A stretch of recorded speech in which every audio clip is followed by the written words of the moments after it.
The world loves to talk about America, Russia, or China, but lurking just outside the spotlight is a force far deadlier than most realize.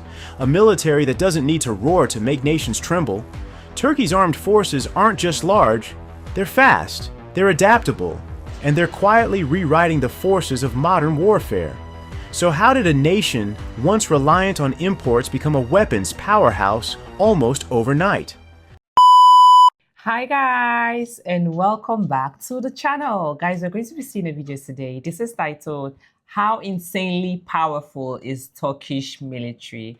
All right, this is another one about the Turkish military strength. If you're curious and excited to see this with me, please subscribe. If you find this video interesting, like, share, and comment. All right, by the way, this is a recommendation from one of us. All right, let's jump in.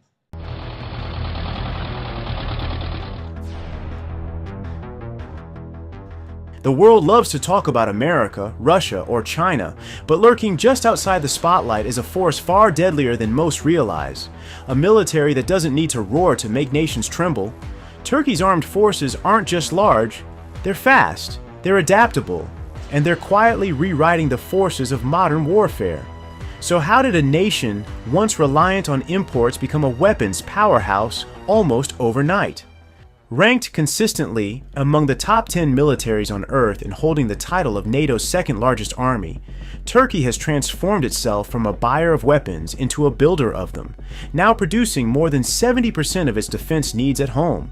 From NATO missions to shadow wars in Syria, Libya, and beyond, Turkey's military is already shaping conflicts across continents.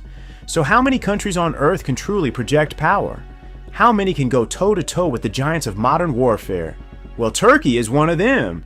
When you look at the numbers, the scale of Turkey's military power becomes impossible to ignore.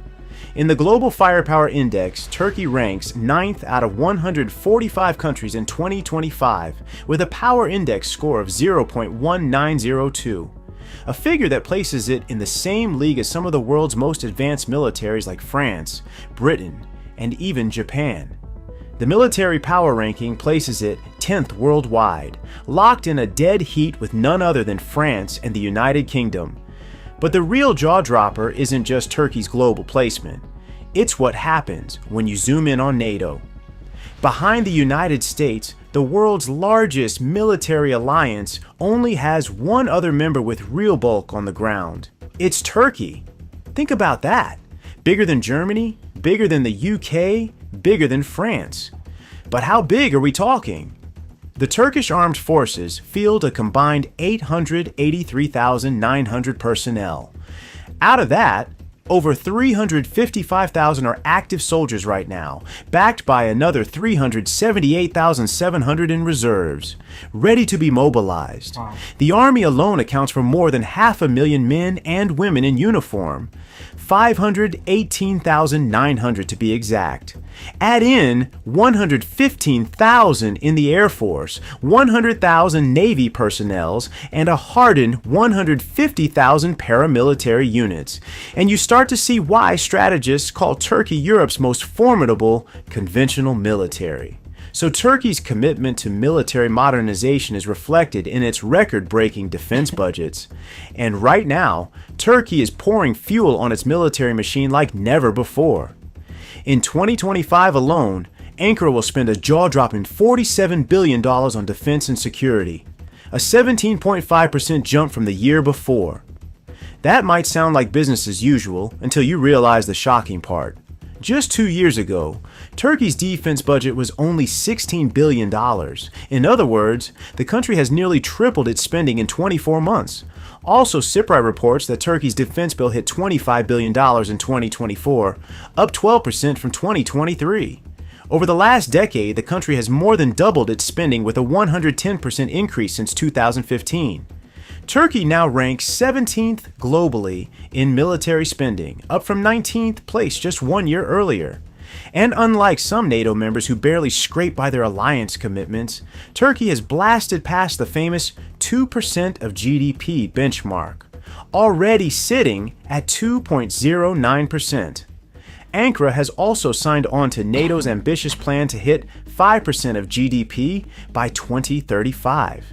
If they stick to it, Turkey won't just be a regional heavyweight, it'll be a global one. So, Turkey's ground forces represent one of NATO's most substantial conventional armies. On the ground, it fields over 2,600 main battle tanks led by upgraded Leopard 2 and M60 models. Supporting them are more than 9,000 armored fighting vehicles and over 1,200 artillery systems, a mix of towed and self-propelled guns capable of delivering sustained firepower across any front. Turkey's indigenous tank development has reached advanced stages with the Altay main battle tank program, which represents the country's first domestically designed third-generation plus main battle tank. Equipped with a 120mm smoothbore gun, composite armor, and active protection systems, the Altay reflects Ankara's drive to field armor that can compete with and potentially outmatch modern adversaries. This ambition extends to artillery as well.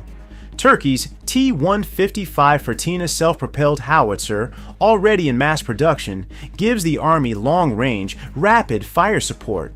Meanwhile, domestic manufacturers like FNSS and BMC continue turning out a steady pipeline of new armored vehicles, gradually reducing reliance on foreign suppliers. This is a ground force that isn't just large by NATO standards, but increasingly self-sufficient, blending size with growing technological independence. Turkey's Air Force remains one of its strongest pillars of military capability. If you're enjoying this deep dive, please like the video and consider subscribing to our channel. Your support helps us bring more global insights. Now, back to the video. The country operates more than 1,000 aircraft, with the backbone of its fighter fleet built around modernized F-16C or D variants. These jets are currently undergoing avionics upgrades to extend their service life and maintain competitiveness against regional rivals. Although Turkey was removed from the F-35 program after its purchase of the Russian S-400 missile system, it has shifted focus toward domestic innovation. The most ambitious project is the TAITFX, officially named KAAN, a fifth-generation stealth fighter designed to rival advanced platforms in Europe and Asia. The program is still in development, with initial deployment targeted for the 2030s, signaling Turkey's intent to reduce reliance on foreign aircraft. Where Turkey truly stands apart, however, is in its UAV technology. The Bayraktar TB2 has logged over 1 million operational flight hours and has been combat tested in multiple theaters, including Syria, Libya, Nagorno-Karabakh, and Ukraine. Its effectiveness against armored vehicles, artillery, and even air defense systems has changed modern battlefield dynamics. Turkey has also expanded its drone industry beyond the TB2, producing larger and more advanced UAVs like the Akinci, which can carry heavier payloads and integrate advanced munitions. Looking ahead, Turkey is also investing heavily in jet-powered drones. Projects like the TAI Anka 3 and the Bayraktar Kuzulelma are designed to push UAV technology closer to the role of man. Wow, this is really incredible. I love how Türkiye is growing its military strength. I love how they are growing their military power. I love how they are laying a very solid foundation for their country. They are no longer buying weapons, they are producing them and they are selling them out, all right? This is really beautiful, all right? And I also want to add that Turkish people are really fierce. They are ready to fight for their country. Wherever they are in this part of the world, they are ready to run back to Turkey and stand for their country and fight for their country. So they are really, really fierce and strong-willed people, all right? This is really great. Combat aircraft. These systems aim to deliver faster speeds, stealthier profiles, and advanced strike options, positioning Turkey as one of the few nations developing a full spectrum of drone warfare platforms. With exports to more than 30 countries, Turkey is now one of the world's top drone exporters, making UAVs not only a cornerstone of its military strategy, but also a tool of geopolitical influence. Turkey's naval modernization mirrors its ambition to dominate the seas around it. Today, the Turkish Navy fields a fleet of 215 vessels, including 18 submarines, making it one of the largest naval forces in the Eastern Mediterranean.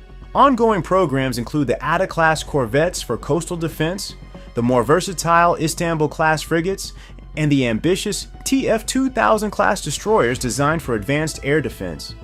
At IDEF 2025, Turkey signed contracts for its first indigenous TF-2000 destroyer, with construction already underway and a planned launch in 2028. Delivery is scheduled for 2030, marking a milestone in Ankara''s pursuit of self-reliance at sea. Also, work has begun on a new generation of indigenous fast attack craft, set to replace older German-designed models still in service, and in its most daring move yet, Turkey has initiated plans for a national aircraft carrier program, a step that, if realized, would dramatically expand its ability to project power across the region. Few countries have managed to rewrite their defense story as dramatically as Turkey. Just 2 decades ago, Ankara was almost entirely dependent on foreign suppliers for its military hardware. Today, more than 70% of its defense needs are met domestically, a remarkable leap for a nation once considered a customer rather than a producer. The transformation is powered by a new generation of Turkish defense giants. Aselsan dominates in electronics and radar. Roketsan specializes in missiles. Baykar became a global brand through drones. Turkish Aerospace Industries builds aircraft, and FNSS supplies armored vehicles. Together, these firms produce everything from assault rifles and anti-tank systems to long-range cruise and ballistic missiles. This domestic strength has also turned into global influence. Turkish defense exports now exceed $5 billion annually. Its partners range from close allies like Azerbaijan and Qatar to strategic collaborations with Pakistan and other non-NATO states, expanding Turkey's reach well beyond its immediate region. IDF 2025 offered a glimpse of just how far this industry has come. Among the highlights were the Gayzap and Hayalet-2 aerial bombs, precision-guided munitions developed entirely at home with no foreign components. Perhaps even more significant are the ramjet-powered air-to-air missiles Gökhan and Gökbora, designed to rival Europe's Meteor and China's PL series, signaling Turkey's intent to compete at the cutting edge of missile technology. What was once a dependency has become a form of leverage. By turning its defense industry into a pillar of both national security and foreign policy, Turkey has gained something even more valuable than weapons: the ability to act with greater independence in a world where alliances are shifting and reliability is never guaranteed. Few NATO members have tested their equipment and doctrine as frequently under live fire conditions as the Turkish armed forces. Unlike militaries that mostly train for theoretical wars, Turkey has spent the past 2 decades fighting real ones across multiple theaters against a variety of opponents. From cross-border campaigns in Syria, Operations Euphrates Shield 2016, Olive Branch 2018, and Peace Spring 2019, to expeditionary involvement in Libya's civil war and crucial support to Azerbaijan in the 2020 Nagorno-Karabakh conflict, Turkey has accumulated combat experience unmatched by most regional powers. Operation Spring Shield in Syria 2020 particularly showcased Turkish indigenous weapons effectiveness. Using domestically produced Anka drones, TB2 UAVs, and Coral electronic warfare systems, Turkish forces reportedly neutralized 151 tanks, 47 howitzers, 3 aircraft, 8 helicopters, and eliminated 3,000 Syrian regime troops. This operation demonstrated Turkey's ability to conduct sophisticated military operations using entirely indigenous systems.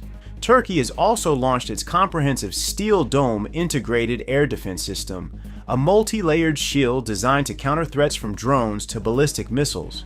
The system integrates 47 Aselsan-delivered vehicles worth $460 million and provides protection across different ranges and altitudes.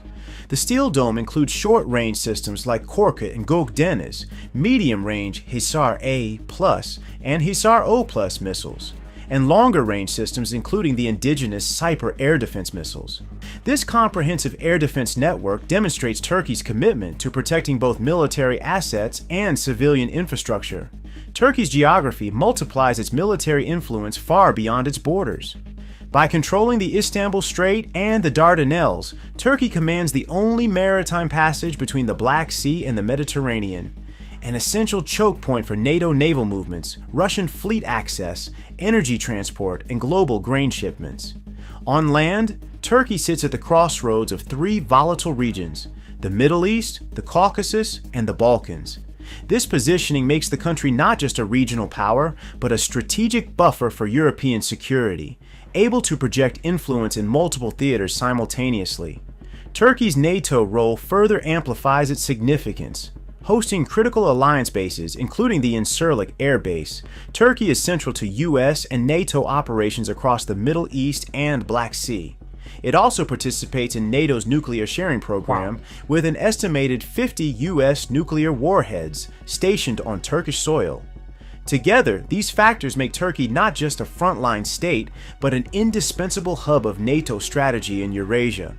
For all its impressive capabilities, Turkey's military still carries notable constraints. Unlike other major powers, Turkey does not possess its own nuclear arsenal, relying instead on NATO's nuclear sharing arrangement. It also lacks strategic bombers and intercontinental range missiles, the kind of long-range deterrence that define global military heavyweights. On top of this, political frictions with Western allies have created hurdles. Ankara's defense ties with NATO have been strained by an official ban from European states and its high-profile expulsion from the F-35 fighter program after acquiring Russian S-400 air defense systems. Yet, these limitations have become a catalyst rather than a crippling weakness. Turkey has doubled down on indigenous weapons development, from drones and fighter jets to missile systems, and forged new partnerships beyond the West. In many ways, these pressures have accelerated its drive towards strategic autonomy, making Turkey less dependent on outside powers than at any point in its modern history. Turkey's military stands as one of the greatest modernization success stories of the 21st century. Ranked as the 9th most powerful armed force in the world and fielding NATO's second largest standing army, Ankara has transformed itself from a regional player into a global military force with real strategic weight. With more than 70% defense self-sufficiency, Turkey is no longer just buying power. It is building it. Turkey has effectively pioneered a new model of middle-power military development, one that allows it to punch far above its economic weight. In an era defined by great power rivalry, Turkey is no longer just a buffer state or a regional actor. It has become a decisive military power, one that no serious global security calculation can afford to ignore. If you found this analysis valuable, please consider subscribing to our channel for more deep dives into geopolitics. We would love to hear your thoughts. Drop your comments below and let us know what you think. Thank you for watching, and see you in the next video. Wow, this is really incredible, all right? Apart from their firepower, the Turkish army represents one of the oldest military traditions in history, all right? Historians actually trace it back to around 2,500 years, but local folklore suggests that this military community reaches as far as 4,000 years into the past, all right? They also have a well-known saying that every Turk is born a soldier. So the numbers of soldiers mentioned in this video is little when you are talking about the Turkish people, because every one of them is born a soldier. So if you're talking about numbers, you're going to be counting the entire Turkish people, okay? I think it's also safe to say that Turkey is one of the advanced military in Europe, all right? This is really wonderful. Share your thoughts and your opinion in the comment section. If you're a Turk, let us know more about your military strength, okay? Thank you for watching. Thank you for suggesting, and see you guys on my next one. Bye.